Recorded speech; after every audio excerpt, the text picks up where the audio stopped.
What's up, Mavericks fans? We got a little stock up, stock down today with one more preseason game to go. Kind of take a look at some key guys on this roster. Are they trending up? Are they trending down? Jeffrey Cooperstein, Harrison Graham here to discuss. Before we dive into all of that, we're going to be live for the Mavericks season opener against the San Antonio Spurs. 1 week from today. I'm so pumped. 1 week away. Mavs, Spurs, Luka, Wemby, Kyrie. Don't care about any other Spurs players. Let's check it out. Join us live on the channel. I forget what time that game tips off. 8:30 tip. 8:30 tip. We'll probably go live at 8. So be sure to join us. YouTube.com/MavsTV. Turn on your notifications so you do not miss out. Okay, let's get into a little stock up, stock down action here. Derrick Jones Jr., his stock is up. We've talked about him a little bit recently, Coop. Mark Stein had that report that Derrick Jones has earned his way into the rotation, but that he's also perhaps an option to enter that starting lineup, A, with Josh Green maybe not progressing the way they want to, and B, now Josh Green's a little banged up. Derrick Jones, I think, is going to play a factor early on this season. Yeah, I think Jones has been the surprise of training camp, especially overseas in those 3 games. He really played well and showed on the defensive end, at least. He's very capable of playing in this rotation. And I know we've talked about this all offseason, but it really is what Jason Kidd wants. He wants defense first. He doesn't care if you can score because he is not concerned about the Mavericks' ability to score the basketball with Luka and Kyrie and those guys. So he just really wants guys who can defend and play hard. And that's what Derrick Jones is doing right now, and he's kind of forcing his way into this rotation. I do wonder, too, like, if they're really going to lean into defense here, if a guy like Jones, too, if you're getting more deflections, more takeaways, and if they want to get that faster pace going a little bit, because historically with Luka, they play very slow offensively. Like, they just do. But Derrick Jones is a guy in the open floor that can really make things happen. We saw it in that game against Real Madrid. So if there's some opportunities to run and gun a little bit more this year, I think Derrick Jones is one of your better players that can do that, flying the floor and catch passes in the open court and create things at the rim. He's a freak athlete, man. 2020 dunk contest winner, so he definitely has the hops as well. And like you said, he can run the floor. He has a dynamic that the Mavs really don't have, so I'm interested to see how they use him and how often they use him. Yeah, it should be pretty interesting. We'll get to our next player here in just a moment. But what do you guys think? Who has been the biggest surprise in the preseason so far? I definitely think that Derrick Jones would be at or near the top of that list. Let me know. Biggest surprise up to this point, positive or negative, quite frankly. All right, olivier-maxence Prosper, his stock is down right now. Coop and I are still very high on Omax, but the Mavs gave him the opportunity to not only be a regular rotation guy right away, but to be a starter, and he hasn't really seized that opportunity. It's not, I don't think it's for a lack of trying or a lack of effort. I just think that he may need more time to develop, and I think that's going to have him on the outside looking in for the rotation early on. Now, again, if a guy like Josh Green misses some games early on, hopefully that's not the case, then he might be forced into action. But I think right now, Coop, he's a guy that you don't want to force into game action just yet. Yeah, I don't think he's quite ready for a role in this rotation, and that's okay. I mean, he was the 24th pick in the draft. It's not like you were drafting him, expecting him to be Rookie of the Year right away. So I'm not too disappointed in that. I did think he would maybe have a little bit more of a role in the rotation, given his size and his versatility, being able to guard pretty much 1 through 4, but it seems like he's just not quite there yet as far as processing things go on the offensive end as well as the defensive end. So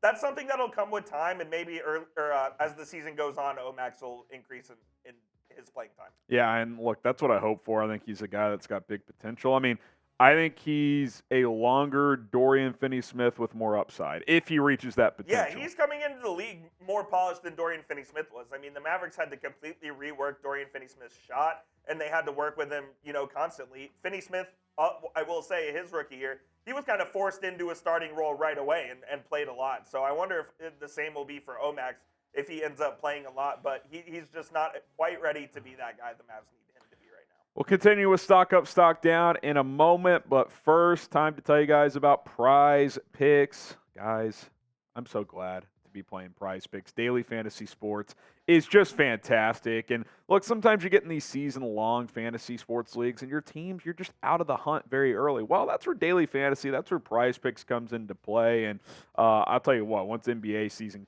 tips off, I believe Tuesday night with the Mavs on Wednesday night, I'm going to be playing every single night. I've been doing it with the NFL every single week. The way it works, you pick 2 to 6 players and project their more or less than their Prize Picks projections and select more or less on the stats. For example, I've got a pick 4 right here. James Cook, I'm going more than 53.5 rushing yards against the Patriots, who have really struggled. Tyreek Hill, he's been red hot. I think he finds the end zone, passing, rushing, or receiving touchdown. Obviously, it's likely going to be receiving, but only needs one. Give me the more on that. I like Alvin Kamara on the receiving yards. He is one of the best weapons in New Orleans. Take the more there. And then Gardner Minshew, he fell back to earth last week. I think he could struggle a little bit. And the Browns are historic defensively so far this year. I mean, it's actually unbelievable.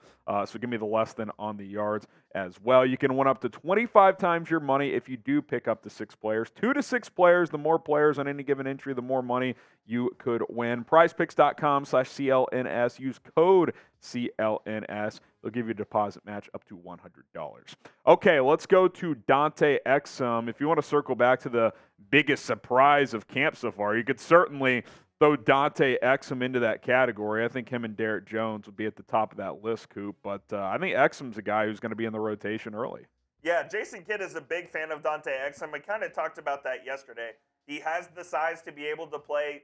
Well, first of all, he's a natural point guard, but he has the size to be able to play the 3. So he can play basically 1 through 3, and he's able to guard 1 through 3 at a very high level as well. And his effort has been really high in this camp, and I think that's why, at least early on in the season, Dante Exum's going to play a lot for this team. He showed a little more juice offensively against Real Madrid than I thought, too. I mean, he checked into the game, or I think he started that game, actually. And he did. Remember on the first or second possession, Coop, he went ISO and did a fadeaway jumper at the elbow and switched it. I was like, okay, Dante Exum. Yeah, we never saw that when he was with the Utah Jazz. I think he's really been able to work on his offensive game in Europe the past couple years. Yeah, the knock on Exum was what in the NBA was that he really didn't have much of an offensive game, but when he went over to Europe, he played at Barcelona, he played at Belgrade and Serbia. He really refined his shot, and he became a very good three-point shooter as well. So I wonder if that'll translate. If he can knock down the corner 3 at maybe a 36, 37% clip, that'll obviously only help him keep him on the court. There's a trend here, Coop, that Jason Kidd is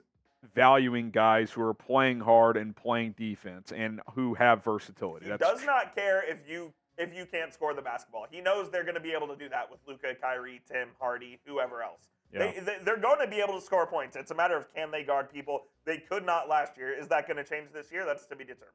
Yeah, we'll have to wait and see. Seth Curry, that could be a reason stock is down with him. And look, we know that with his profile. I don't think it's a lack of effort with Seth, but look, he's a 6'1", 6'2", not very athletic guard. You're going to have trouble defending in the For NBA. Sure. Now, I still think you have to find him minutes just because when you have the best passer on the planet in Luka Doncic, you got to get Seth Curry into the ballgame to catch weak side passes and shoot the 3 ball. But the question is how many minutes is he going to get? If Exum's in the rotation, along with Tim Hardaway and Jaden Hardy, someone's got to be the odd man out. Now, it could change from night to night, but it's going to be a challenge for Jason Kidd, who, quite frankly, last year, Coop, I don't think handled rotations that well. Yeah, there are only so many minutes to go around, and I'm just not sure where Seth gets those minutes. Now, with Jaden Hardy hurt and Josh Green also hurt, maybe that forces Seth into the rotation early, but I'm just not sure where those minutes come from here at the moment.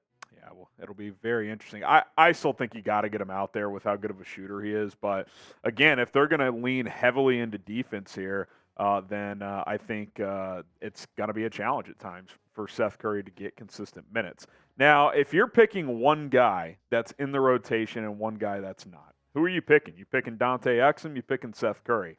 If it's me, I'm probably picking Seth Curry. Now, if it's Jason Kidd, he might lean Dante Exum. And it's not that I don't want to see Exum play. I just think there's a lot of value in Seth Curry overlapping minutes with Luka Doncic. That's just my personal opinion. Especially, like you said, with Luka being the best passer on the planet, Seth can be an elite he could flirt. He will be north of 45% from 3 when he's playing with Luka. Yeah, so, I mean, it's definitely a choice that Jason Kidd has to make. Maybe it's determined on who they're playing that given night, but it'll be interesting to see how that plays out early in the year. Got to go stock up on Dereck Lively. We've made this point a few times. I think he's done some good things. I think some of this is just the center position as a whole is a big problem right now for the Mavs. But I do think this, Coop. I do want to give Dereck Lively some credit. He, I think, is your best center right now. I still think they're going to be asking him to do too much. I don't think he's a 30-minute-a-night starting center yet, but from what I've seen, he is worthy of at least being in a rotation. There's no doubt about that. Yeah, I'm ready to say this as a fact that he's the team's best big man after seeing 3 preseason games. Dwight Powell obviously doesn't have it. We know Rashawn Holmes doesn't have it. I haven't liked what I've seen from Maxey so far. Markieff Morris is fine, but he's just a guy. That's all he is. He's kind of your Theo Pinson. Yeah, now. Exactly. Speaking of, Theo Pinson back, by the way, with the Texas Legends. Yes. Maybe we see him later in the year. Look, I like Dereck Lively. Like you said, I like what he's going to bring to the table. The problem is he's going to have to play 30 minutes a night, and that is probably too much to ask of him. This is like when you look at an NFL team and you're asking a number 3 receiver to be your number 1.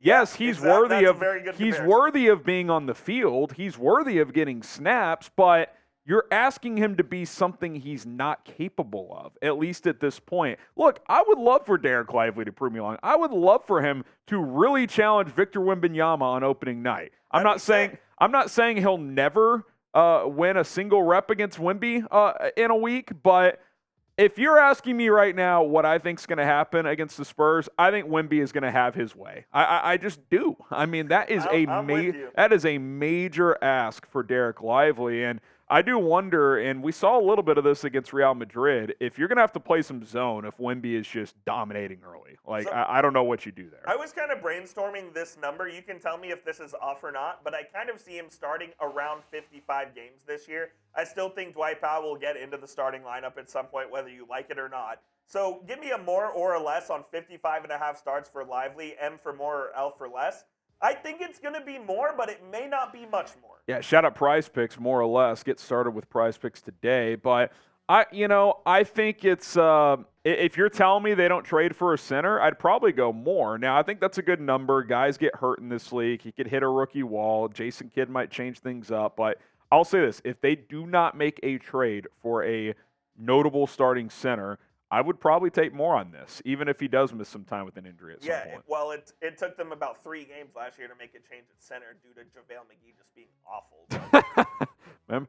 Good times when they promised JaVale McGee a starting spot and gave him a 3-year contract. We do have to. We mentioned it earlier, but we want to welcome back our guy Theo back to the Mavericks organization.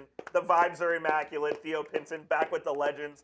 The Legends traded a G League first-round pick to the Boston Celtics affiliate. Which, by the way, we were talking about this. I didn't even know there was a G League draft. I knew there was a G League draft, but I don't know what goes on or how you get eligible for it or whatever like that. So Theo Pinson back with the Legends. That's our news of the day. He's one step closer to being back with the Dallas Mavericks. All right, Jeffrey Cooper, Steed, Harrison Graham, thanks so much. We'll be back for more later this week. And, of course, 1 week from today, opening night. And Coop's rocking the lid. Rangers, 2 games from the World Series. So buckle up, youtube.com/MavsTV. See ya.